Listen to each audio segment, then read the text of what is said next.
Assalamu alaikum wa rahmatullah. An bɛ maliyɛn den kelen kelen bɛɛ lajɛlen fo, ka silamɛ kelen kelen bɛɛ lajɛlen fo, ka mumini kelen kelen bɛɛ lajɛlen fo, ka jamiyatu ansarula tɔnden kelen kelen bɛɛ lajɛlen fo. Aw kɛra diɲɛ fan o fan ni Alahu Ta'ala ka jɛn muminiw ni ye an nalen an ka kɛnɛ barikama kɔnɔ, ni o ye dɔɔni kɛnɛ mun sigi kun ye ka dɔɔni di alajɔnw ma, ka dɔɔni di muminiw ma. An sigilen filɛ an ka kɛnɛ barikama kan. Dɔɔni kɛnɛ sigiko 12 ni ye an ye o de la. Dɔɔni kɛnɛ volume 12.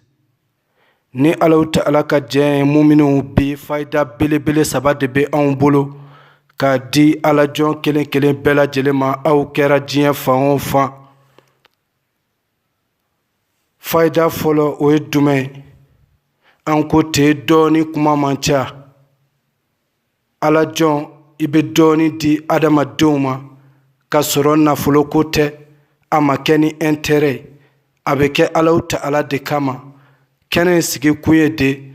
alikiyama jɔ don Alahu Ta'ala bɛ se ka anw kuma bɔ cogo min, sabu anw bɛ jɔrɔ ni kaburu de anw ɲɛ tɛ diɲɛ in na. Kɛnɛ in sigi kun ye alajɔnw k'a ta ka sitanɛw gɛn ka bɔ u kɛrɛfɛ, ka munafikiw gɛn ka bɔ u kɛrɛfɛ. Bi adamadenw ni ɲɔgɔn cɛ hasidiya, juguya, munafikiya ka yɛlɛ i fɛ ka sɔrɔ jelikuru jalen to a ɲin kɔrɔ. Bi o de bɛ fan bɛɛ fɛ bi, surtout an ka jamana ba in kɔnɔ, ba Maliba. Hasidiya kɛlɛ, munafikiya o de bɛ jamana in kɔnɔ. O kama an ye dɔɔni kɛnɛ sigi ka alajɔnw kunna wolo, ka an ka waliyubaw kunna wolo, dɔnnibaga sɛbɛ minnu bɛ Mali kɔnɔ ka olu kunna wolo. N ko ten, n b'o fɔ waati bɛɛ. Karamɔgɔ kolonw ka ca, mori munafikiw ka ca, minnu bɛ dogo la ka balimamusow kunkolow ɲagami, ka adamadenw ka du ci ka di u ma ni manamana kan fɔw ye. N'i y'u wele u bɛ kuma fɔ i ye, i tɛ da ni i bɛ da i tɛ sunɔgɔ, jatigɛ kumaw. O kama Gawusu Kiyasu Dukure dɔɔni kɛnɛ sigi ka dɔɔni di alajɔnw ma. Fayida belebele 3 mun bɛ anw bolo bi, an bɛna a daminɛ fayida 1 ni o ye fayida fɔlɔ ye. Alajɔnw ko don, maa minnu bɛ yen ka soli ka wuli dugu tila fɛ ka Alahu Ta'ala deli, maa minnu dalen don Ala ko la, maa minnu ta tɛ munafikiya ye, maa minnu ta tɛ ka silamɛya tɔgɔ tiɲɛ, maa minnu bɛ yen ko Alahu Ta'ala kanu de bɛ o dusukun na, kira kanu de bɛ o dusukun na. Olu ka silamɛya tɛ dala kuma ye, a bɛ o dusukun de la, sabu ko bɛɛ dusukun de. O kama ala kira ko ten Muhammadu sallallahu alaihi wasallam ko sogokuru kelen pe de bɛ adamaden farikolo la. Ni o ɲɛna i k'a dɔn k'a fɔ i fan tɔ bɛɛ lajɛlen bɛ ɲɛ. O ye jumɛn? O de ye dusukun ye, alikalibu, ni o ye kɛri. An k'a ɲini k'an dusukun dilan. Hasidiya, ɲɛngoya, munafikiya, ni etazi in bɛ karimasinɛ bolo, jahiliya.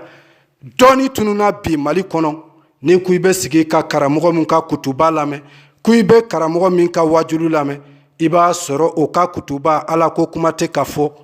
O ka kutuba bɛɛ bɛ ka boli a karamɔgɔ ɲɔgɔn dɔ de kan. O ka kutuba bɛɛ bɛ ka boli kuma wɛrɛ de kan, kuma min ni kutuba yɛrɛ tɛ ɲɔgɔn ɲɛsira la. Depuis wajulu kɛra ten Mali kɔnɔ, an ko an bɛ dɔɔni kɛnɛ sigi ka dɔɔni di alajɔnw ma. Karamɔgɔ yɛrɛ fɔlɔ, e ka sabali, i ka kɛ dugukolo ye diɲɛ ka taama i sanfɛ. Kutuba bɛɛ kɛra, Ala ta tɛ fɔ, kira ta tɛ fɔ. Karamɔgɔw de bɛ ɲɔgɔn dɔgɔya. Mali réseaux sociaux ta k'a filɛ, munafikiya. Muminiw, a ye dɔɔni kɛnɛ ta, aw k'a dɔn diɲɛ ye waati de, a ka dɔɔniw ta a kɔnɔ k'a pratiquer, ka Alahu Ta'ala sɔrɔ, ka munafikiyaw bɔ dusukun na, ka dusukun finen bɔ, lumière bɛ don a la cogo di. An bɛ o de di dɔɔni kɛnɛ kɔnɔ, sabu dusukun dɔw bɛ olu man kɛnɛ, dusukun banabagatɔw. O dusukun ninnu bɛ furakɛ cogo di? Ka juguya ni nɔgɔw bɔ a la, ka a kɛ lumière ye, ka i se Alahu Ta'ala ma, ka kaburu ɲiningali nɔgɔya i ma ka i ka alijana doni nɔgɔya i ma o kama an bɛ nin baara in kɛ Alahu Ta'ala kelen pe de kama muminiw an k'a dɔn diɲɛ in ye fu ye fayida fɔlɔ an bɛ o di maa minnu bɛ yen nɔ n'i y'a sɔrɔ aw talen don papiyew don maa minnu bɛ baaraw ɲinina maa minnu bɛ yen n'u ka maaw bɛ kasow la u bɛ fɛ u ka bɔ maa minnu ka papiyew bɛ tribunaliw la maa min bɛ yen ko mako gɛlɛn bɛ i la besoin gɛlɛn pour tout besoin fayida fɔlɔ bɛ o de kan araka fila don an bɛ a di mumini bɛɛ lajɛlen ma alajɔn bɛɛ lajɛlen ma aw ka ninnu ta ka a pratiquer ka Alahu Ta'ala wele ka boli sɔnnaw to yen ka jinɛtigiw to yen ka baji sɔnnaw to yen k'a dɔn Alahu Ta'ala ta de bɛ laban adamadenw ta ye nkalon ye ɲɔgɔn nɛgɛn dan don i bɛ saliti ta i bɛ jɔ fila kɛ maa min bɛ yen ko besoin gɛlɛn bɛ i la n'i ye saliti ta ka jɔ fila kɛ aranka fɔlɔ i bɛ fatiha kalan siɲɛ kelen o kɔfɛ i bɛ surat ikhlas kalan ni o ye kul huwa Allahu ahad Allahu samad lam yalid walam yulad walam yakul lahu kufuwan ahad i bɛ o kalan siɲɛ 11 11 fois deuxième araka filanan i bɛ fatiha kalan siɲɛ kelen o kɔfɛ i bɛ suratul ikhlas kalan siɲɛ 22 siɲɛ fɔlɔ o kɛra araka fɔlɔ o kɛra 11 araka filanan i bɛ na i bɛ a doubler i b'a kɛ siɲɛ 2 ye kul huwa Allahu kalanko 22 araka fɔlɔ fatiha kalanko 1 kul huwa Allahu kalanko 11 araka filanan fatiha kalanko 1 kul huwa Allahu kalanko 22 o kɔfɛ n'i ye salamu bila après le sali final i kɛlen kɔ ka salamu bila ala tɔgɔ belebele minnu bɛ yen n'i kan ka o fɔ an bɛna o de di ni o ye wurudiw ye i kan ka min zikiri kɛ n'i ye salamu bila i bɛ a fɔ ya huwa Allahu ya huwa Allahu ya huwa Allahu ya huwa Allahu i bɛ o fɔ 77 fois siɲɛ 77 o kɔfɛ tuguni i bɛ segin i bɛ kul huwa Allahu kalan siɲɛ 11 fo ka taa a ban n'i y'o kɛ i bɛ na tuguni i bɛ a fɔ ya Allahu as-samad ya Allahu as-samad ya Allahu as-samad i bɛ nin fɔ 231 fois ou 231 fois multiplié par 3 égale 693 fois i bɛ a fɔ ya Allahu as-samad siɲɛ 231 walima siɲɛ 231 sigiyɔrɔma 3 ni o bɛ bɛn 693 ma i bɛ nin zikiri belebele kɛ o nombre la walima siɲɛ 77 n'i y'o kɛ waati min i bɛ i ka besoin yira Alahu Ta'ala la i mako bɛ besoin gɛlɛn mun na o waati i bɛ i concentrer ka ɲina susi bɛɛ lajɛlen kɔ ka dusukun ɲɛsin Alahu Ta'ala ma i k'a bila i kun na i bɛ laɲini mun kɔ a réaliser la ka ban a laɲini sabatila ka ban Alahu Ta'ala y'a sabati ka ban i k'a bila i dusukun na Alahu Ta'ala de ye kun fayakun ye ale de b'a fɔ kɛ o y'a sɔrɔ a kɛla ala bɛ wele tan de ka Alahu Ta'ala wele ni dusukun ye n'i y'a ye caman ka ala welew tɛ jaabi da de don dusukun tɛ an k'a ɲini ka dusukun dɔn nin ye araka fɔlɔ ye nin ye fayida fɔlɔ ye première fayida an bɛna don fayida filanan kɔnɔ deuxième fayida an bɛna jiriw di aw ma yiri minnu n'i ye a ta maa minnu bɛ yen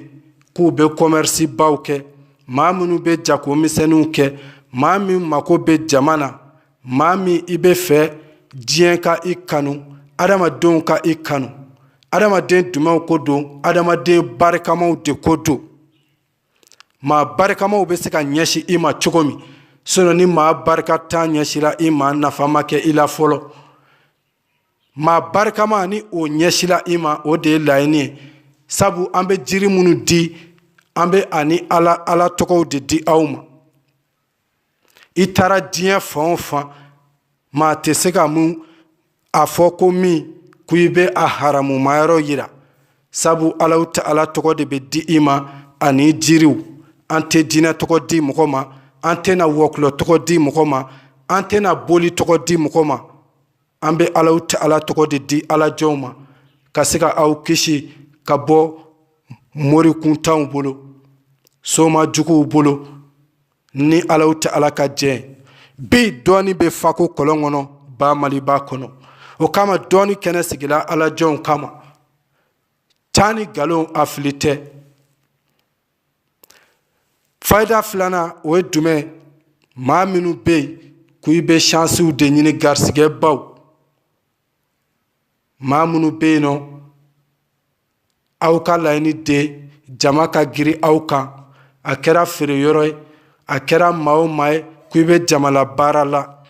i bɛ i jija tilebato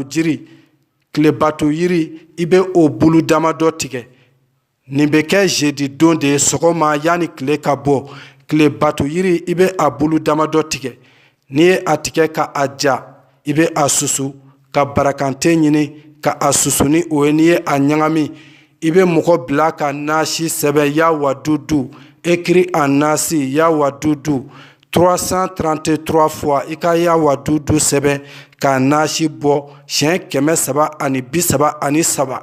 i ka funfun tilebato yiri ani barakante mugu kan i ka to ka i tɛgɛ wusu ni a ye maa o maa n'i bɛ nin kɛ a dɔn ka fɔ Alahu Ta'ala bɛ dɔ fara i garisigɛ kan an ko Alahu Ta'ala de maa o maa y'i jigi kɛ Ala ye an bɛ mun fɔ ka da a la k'a ta k'a pratiquer i bɛ a nɔ ye n'i y'a nɔ ye an ma fosi ɲini i fɛ i ka duwawu kɛ anw ye kaburu de jɔrɔ bɛ anw na alikiyama de jɔrɔ bɛ anw na nin ye fayida filanan ye fayida sabanan an bɛna o di alajɔnw bɛɛ lajɛlen ma fayida mun bɛ yen bana juguw kama kɔnɔna bana juguw kama bana qualité dɔw bɛ yen i t'a dɔn bana min yɛrɛ don troisième fayida o bɛ o kan o fana bɛ kɛ jeudi sɔgɔma yanni tile bɛ bɔ i bɛ taa gunjɛ kelen kelen i bɛ taa gunjɛ sun ɲini n'i ye gunjɛ sun ye n'i sera a ma waati min i bɛ fatiha kalan siɲɛ 7 k'a ta bisimilahi rahmani rahim fo ka taa se wala dalin amin i bɛ o kalan siɲɛ 7 ka sɔrɔ ka gunjɛ in tigɛ n'i ye a tigɛ i bɛ na i bɛ a ja ni a jala waati min a bɛ ja yɔrɔ de la nɔgɔ tɛ yɔrɔ min na sabu an bɛna fayida mun di fayida sabanan in na a ji bɛ min de ka bana juguw tiɲɛ janfaw tiɲɛ n'i ye gunjɛ ja waati mun na gunjɛ jalen i b'a jija nɔgɔ kana k'a la a ka ja yɔrɔ jɛlen na ka a susu o kɔfɛ i bɛ fatiha kalan a la siɲɛ 7 nin bɛ karamɔgɔbaw caman dɛmɛ adamaden kɛra diɲɛ fan o fan nin mugu dɔ kɛ ji la i k'a di a ma a ka a min siɲɛ 3 ɲɔgɔn ni a tigi ye mun ye i ka duwawu kɛ Gawusu Kiyasu Dukure i kɛra diɲɛ fan o fan nin fayida belebele 3 de tun bɛ anw bolo bi k'a di dɔɔni kɛnɛ volume 12 kɔnɔ dɔɔni kɛnɛ volume 12 ka alajɔn bɛɛ lajɛlen fo ka mumini kelen kelen bɛɛ lajɛlen fo anw ko te dɔɔni kuma man ca aw tulo bɛ aw denkɛ aw balimakɛ de kumakan na Cheikh Gawusu Dukure Kiyasu le guide spirituel dans Sarula in tansurulaha yansurukum